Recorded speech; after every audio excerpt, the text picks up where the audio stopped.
Magandang hapon sa ating lahat. Narito update sa magiging lagay na ating panahon.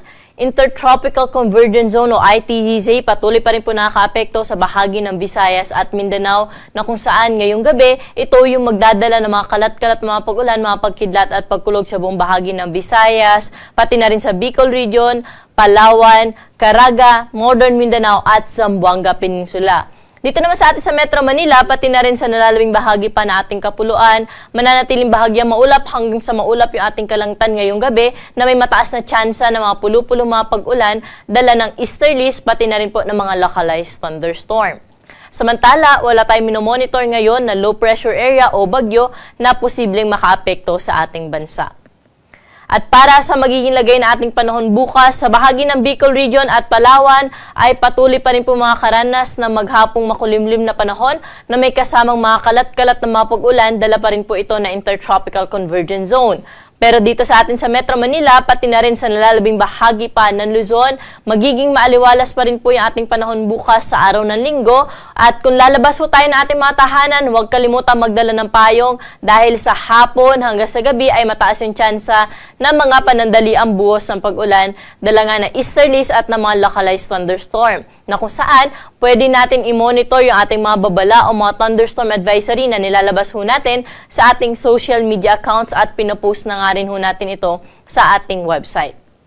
Temperatura po natin bukas dito sa Metro Manila ay mula 26 to 33 degrees Celsius, Baguio City 17 to 24 degrees, may kainitan sa Lawag at Tugigaraw aabot sa 33 degrees ang pinakamataas na temperatura. Tagaytay, 23 to 32 degrees at 25 to 32 degrees naman sa bahagi ng Legazpi City.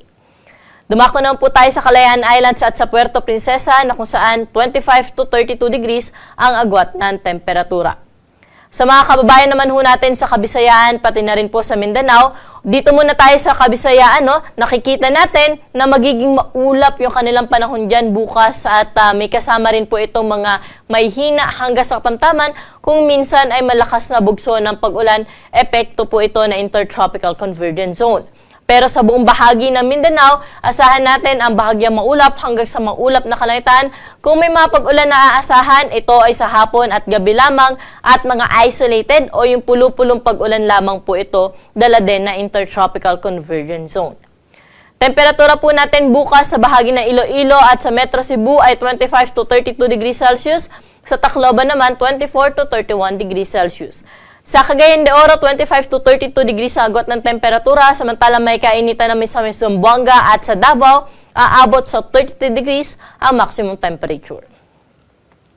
Sa mga kababayan naman natin na maglalayag, wala pa rin ho tayong gale warning na nakataas sa anumang baybayin na ating karagatan. Magiging kantamtaman yung mga pag-alon sa bahagi po ng Northern Luzon area, pero sa nalalabing baybayin na ating karagatan ay magiging banayad hanggang sa katamtaman lamang ang mga pag-alon. At para po sa ating 3-day weather outlook, wala tayong inaasahan na sama ng panahon na posible makaapekto sa ating bansa. Kaya sa mga lugar po natin ay magiging maaliwalas po ang panahon for the next 3 days. So simula Lunes hanggang Miyerkules, na kung saan dito nga sa Metro Manila, Baguio City at sa Legazpi City ay magpapatuloy yung maaliwalas na panahon na ating naranasan hanggang Miyerkules. May mga pag-ulan pero panandalian na lamang sa hapon at sa gabi. Metro Manila, 25 to 34 degrees agwat ng temperatura, Baguio City, 17 to 24 degrees at sa Legazpi City, 25 to 33 degrees Celsius. Dumako naman ho tayo sa Metro Cebu, Iloilo at Tacloban City na kung saan mga thunderstorms lamang po inaasahan natin pagsapit ng hapon at gabi. Kaya magpapatuloy din po yung maaliwala sa panahon sa kanila sa umaga hanggang tanghali at mga pag-ulan, hapon at gabi lamang, dala nga po ng localized thunderstorm. Metro Cebu, aabot pa rin sa 33 degrees ang maximum temperature for the next 3 days, ganun din sa Iloilo at sa bahagi ng Tacloban City.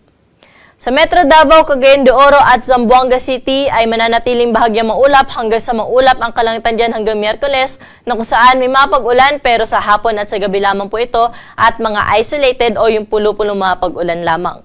Sa Metro Davao, 25 o 24 hanggang 33 degrees agwat ng temperatura. Sa bahagi naman po ng Cagayan de Oro, 24 to 32 degrees.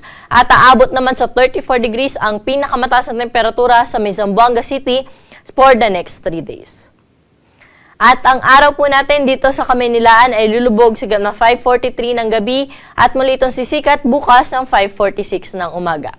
Para sa karagdagang impormasyon, i-like at i-follow po kami sa aming social media account sa DOST_Pag-asa at bisitahin na aming website sa pag-asa.dost.gov.ph. At yan po yung latest dito sa Weather Forecasting Center. Ako po si Ana Cloren Horda. Magandang hapon po.